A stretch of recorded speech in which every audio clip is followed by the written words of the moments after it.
Traçado de caldeiraria e funilaria industrial é a representação geométrica, desenho, em tamanho real ou em escala.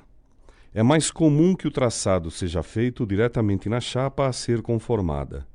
Considera-se funilaria industrial o trabalho realizado com chapas de espessura até 1/8 de polegada. A partir dessa espessura, considera-se caldeiraria. Neste slide, vemos a utilização do compasso para traçar uma perpendicular a uma reta dada. A perpendicular é sempre uma reta a 90 graus em relação à linha de base. Na caldeiraria, é importante a precisão nos traçados e medições, para obter um resultado satisfatório. Outro elemento geométrico importante é a mediatriz, que nada mais é do que uma perpendicular pelo ponto médio de dois pontos dados da reta. Duas linhas paralelas são sempre equidistantes e coplanares, estão no mesmo plano. Esta é a maneira mais prática de se dividir uma reta em qualquer número de partes iguais, mesmo com as divisões sendo fracionadas.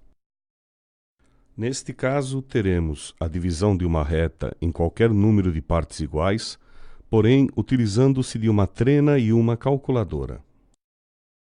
Aqui aparecem os instrumentos normalmente utilizados para a confecção de desenhos em prancheta. Os primeiros e mais importantes elementos de uma circunferência são o centro, o raio e a própria linha que determina a circunferência. O círculo é a área limitada pela circunferência. Em determinadas situações, utilizaremos um ou outro ou ambos. É importante entender que, quando falamos em círculo, estamos nos referindo à área, e no caso da circunferência temos uma linha, ou seja, comprimento.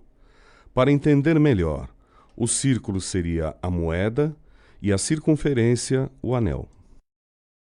Novamente vemos os principais elementos básicos de uma circunferência, muito utilizados em traçados de funilaria industrial e caldeiraria.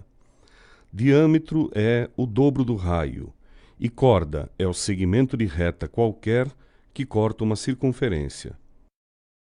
Aqui apresentamos, além da corda ou secante, também a tangente, T, e um arco da circunferência. Descrição da diferença de sexagenal e centesimal. No padrão sexagenal, a base de cálculo é 60, e na centesimal, a base é 100. Divisão de circunferência com seus respectivos ângulos. Aqui aparecem alguns ângulos importantes e usuais. Quando fazemos a divisão da circunferência em 6 partes, o ângulo central correspondente será de 60 graus. Temos aqui as definições das relações trigonométricas no triângulo retângulo. Essas relações em triângulos internos e lados de um triângulo permitem uma série infindável de cálculos.